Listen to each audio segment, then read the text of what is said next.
Dobar dan. Ko je? Bane iz Kozjerice ovde. Ajmo, Bane. Ovako, jedno pitanje za tebe. Aj.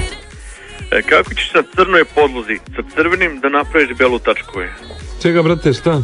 Kako ćeš na crnoj podlozi Dobro. sa crvenim da napraviš belu tačku? Kako ću na crnoj podlozi sa crvenim da napravim belu tačku? Da.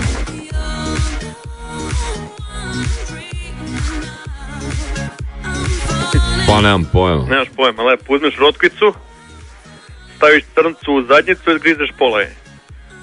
Bravo, znači fenomenalno si. Ja moram ti priznam, majke me, aplaudiramo ti. Ovo je, ima neko broj Discovery da zovemo da ideš, brate, gostuješ tamo. Pa imam ja dosta toga je. Ne, pa verujem, zato je kažem, ono te zovu, reci mi kako se romska zagonetna ličnost. Ne znam. Ne bi ti više zadržao, čao, zdravo, idemo u Sarajevo.